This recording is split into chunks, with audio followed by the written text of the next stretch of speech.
In previous lectures, we have seen the expected value of a function with only one random variable. Now we will see expected value of a function of joint random variables. Expected value of a function of joint random variables.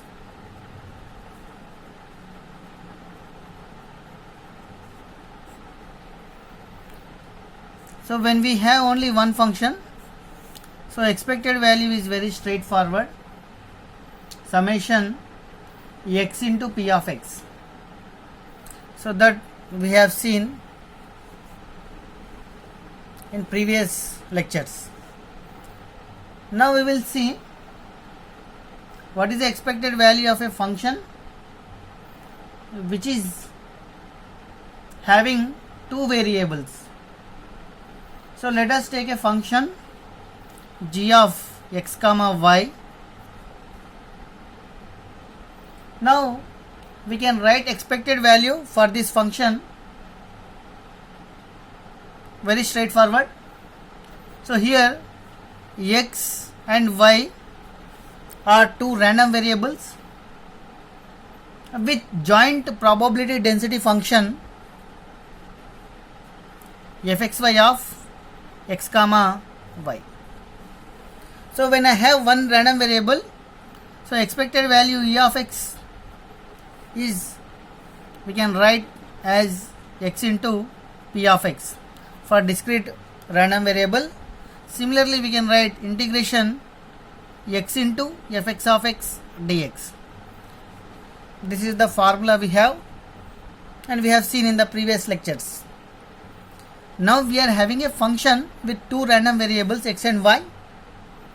So the expected value e of g of x comma y is equal to, it is very straightforward, summation I is equal to minus infinite to plus infinite, summation j is equal to minus infinite to plus infinite, and g of xi comma yj and p of xi comma yj. So the function value into probability value, and if I take the sum of all, then I can get expected value with joint random variables. So here x and y both are discrete random variables.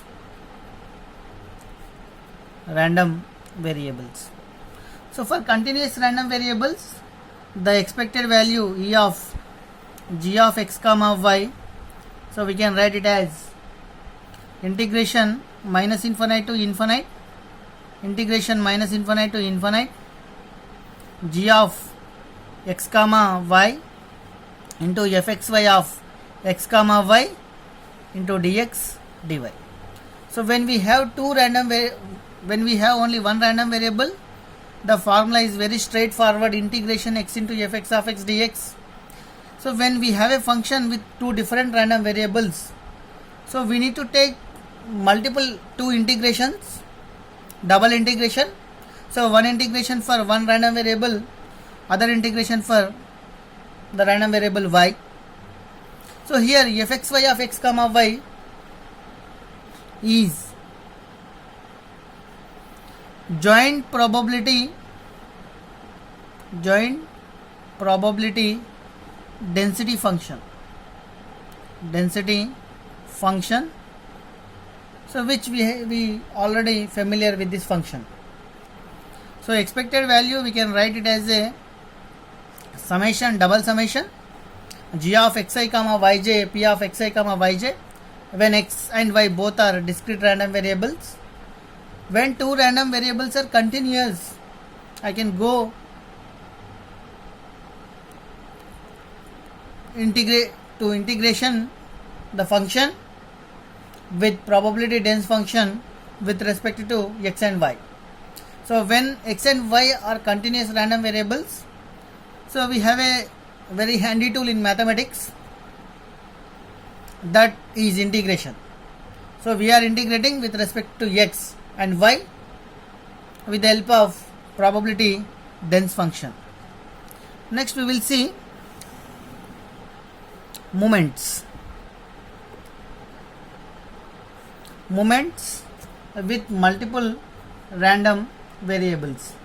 That means when I have two random variables, how can I write the moments? How can I write a function which describes all the moments? So as we have discussed in earlier lectures, so the moments are two types. So one is moment about origin, second is moment about mean. So this second type of moment about mean, we can call as central moments. Central moments. So we have discussed in earlier lectures the moment with one random variable. Now we will see moments, different moments when we have two random variables. Let us take x and y are two random variables.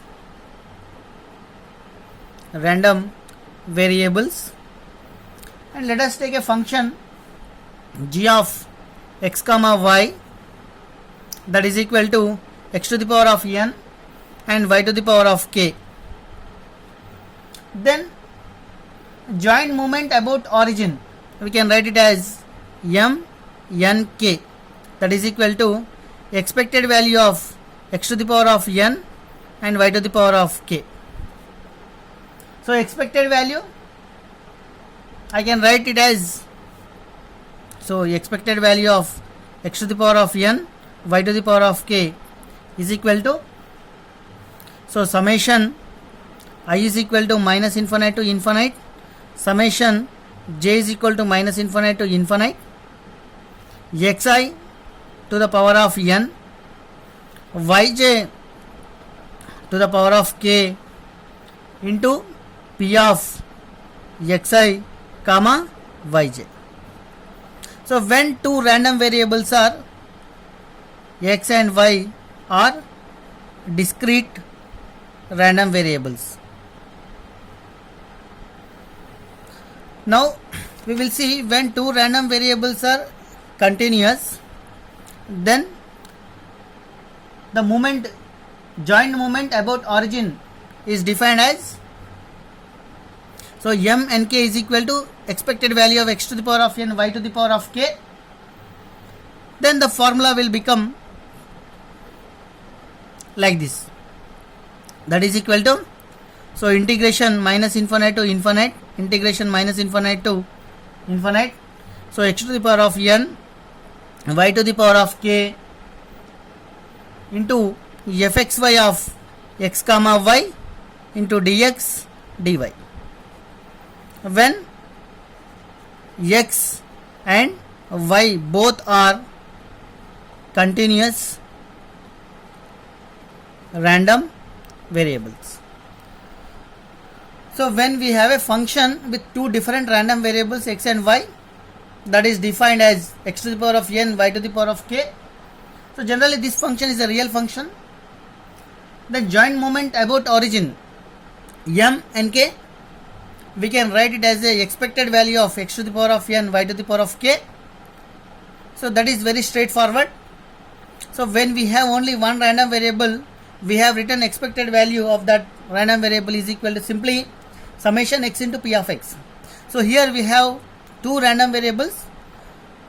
So for one random variable I have written one summation, for other random variable I have written summation and taken a value from j is equal to minus infinite to infinite.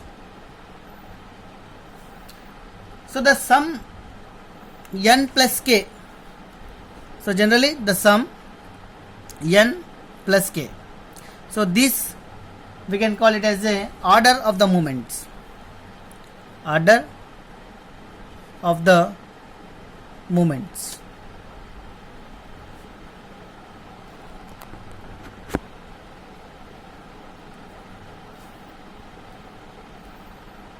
So now we will see some of the moments. So now we will see the first order moments. First order moments. So if I take m10 and m01, so 1 plus 0 is 1, 0 plus 1 1, so we can call order is first order, because n plus k is the order of the moments. So m10, m01 are called as first order moments. So m10 I can write it as a expected value of x to the power of 1 and y to the power of 0. So that is equal to e of x. So e of x, it is very straightforward. That is integration minus infinite to infinite x into fx of x dx, or summation I is equal to minus infinite to infinite xi into p of xi. This is m10. Now m01 I can write it as a expected value of x to the power of 0, y to the power of 1, that is equivalent to expected value of y, that is given by integration minus infinite to infinite y into fy of y dy. Similarly I can write summation j is equal to minus infinite to infinite yj into p of yj. These are the first order moments. Now we will see second order moments.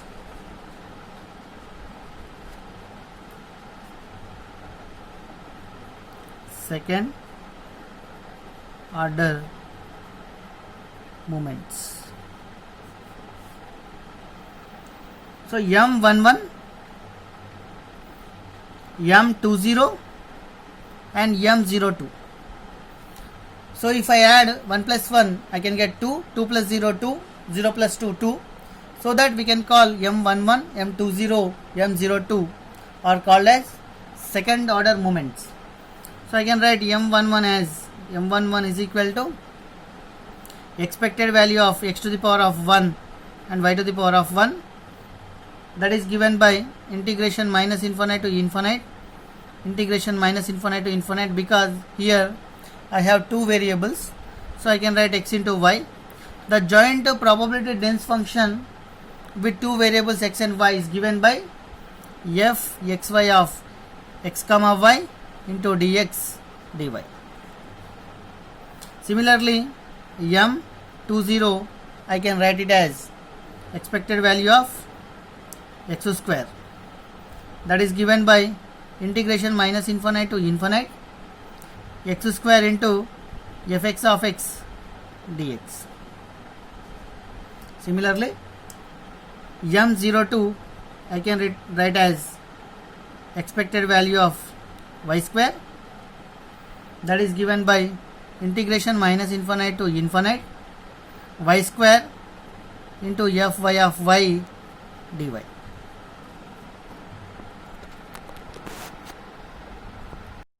If we observe m11 is equal to expected value of xy, so generally this is called as a correlation. So that is represented by rxy. So rxy is equal to expected value of xy.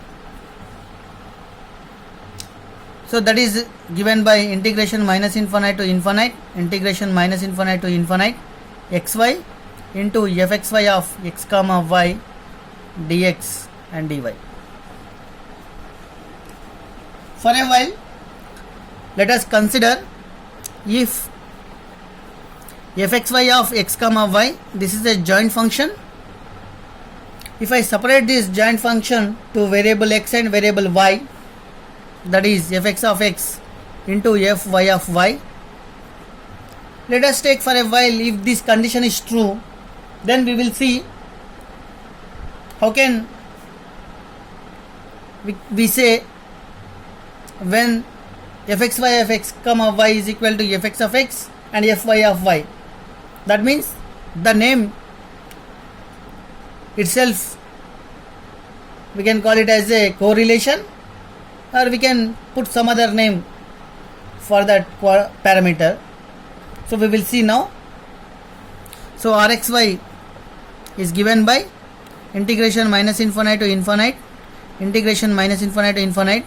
So xy, so fxy of x comma y, I can write it as a fx of x and fy of y into dx dy.